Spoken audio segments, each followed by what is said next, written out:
All right, so today we're going to dive into the core philosophy from The Discipline of Ethical Millionaires. And the whole thing argues that wealth isn't really about what you have, but what you consistently do. It all kicks off with one big challenge.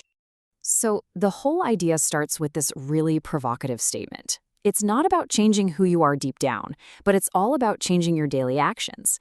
It's basically a challenge, right? It's asking you to break your old habits and just start operating in a new way.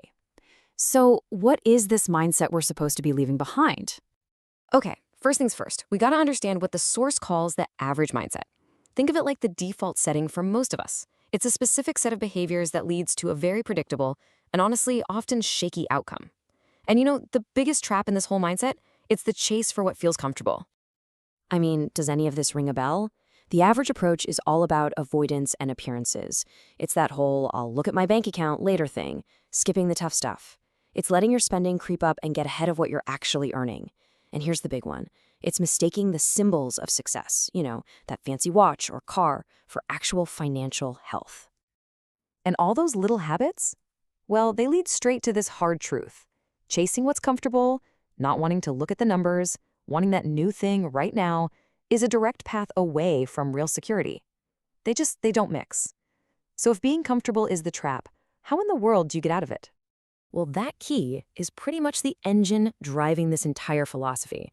And it's not what you think. It's not about waiting for some lightning bolt of inspiration to strike. It's actually about a constant tug of war between two big forces, motivation and discipline. See, most of us hang around waiting for the first one, but real success, that comes from building the second. I mean, just think about motivation for a second. The way this philosophy sees it, motivation is just a feeling. It's a mood. It's totally unreliable. It comes and it goes, right? How many times have you said, yeah, I'll get to it when I feel like it? That's you waiting for motivation. And let's be honest, it's almost never on time. But discipline, that's a whole different beast. It has absolutely nothing to do with how you feel. It's a standard you set for yourself. It's this unemotional promise you make to your future self that you are gonna get it done, whether you're feeling it or not. It's pure action, not emotion. So when you really lay it all out, the difference is it's night and day. One side is all about feelings, waiting to feel good, waiting to be comfortable. The other is all about action, setting a standard and then actually keeping that promise to yourself. Now that is a system you can count on because it's built on simple, repeatable stuff, not some crazy, unpredictable emotion. Okay, so let's bring this down to earth. Let's make it tangible. How does this whole mood versus standard thing actually play out in real life? Well, it shows up in two places, how you spend your time and what ends up in your bank account. And this is where it gets super real. I mean, the choice feels so tiny in the moment, doesn't it? A few minutes scrolling on your phone versus a few minutes looking at a spreadsheet. One is easy, it's a comfortable escape. The other, that's disciplined work.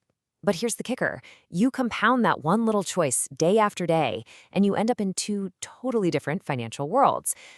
And this is that reality, the result of those small daily choices.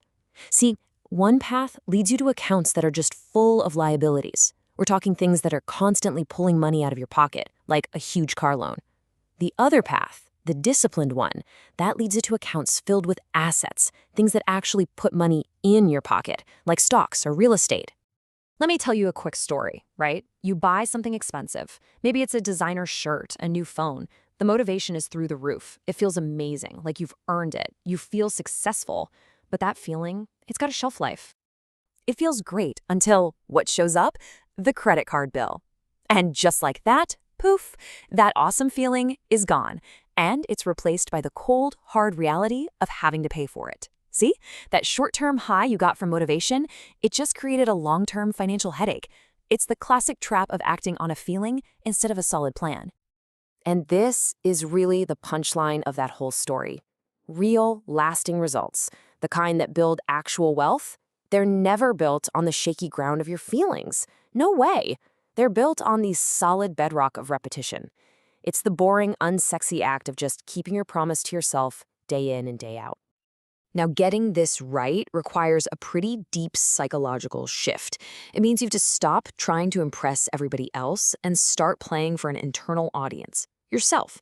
It's about valuing your own financial security way more than you value what other people think of you. I mean, really think about what this is saying for a second. Why are you looking for a pat on the back from the very same people whose financial habits you're trying to escape? Trying to impress a crowd you're planning on leaving behind is a perfect strategy for staying exactly where you are. It's basically self-sabotage. So at the end of the day, you gotta ask yourself, what actually matters? Is it the temporary high you get from a new purchase? Or is it that deep, lasting peace of mind that comes from knowing you're financially secure? One is temporary and it's external. The other, that's permanent and internal. It's your choice. Okay, and all of this leads to the final and maybe the most critical advantage. The second you decide to operate by a standard, not a mood, the entire game just flips. And all of a sudden, speed becomes your secret weapon. Seriously, think about it. When you're running on motivation, you're always stopping and starting, right? You make a little progress, then you fall off the wagon, and you have to start all over again. But discipline, that daily promise, that's what keeps you inching forward, no matter what. It's the difference between always trying to get back to square one and consistently staying ahead of the game. So, what it all boils down to is this: financial success favors the people who stop waiting and just commit. Every single day you spend waiting to feel like it is a day of compound growth that you will never, ever get back. And that leaves us with one final and maybe the most important question of all.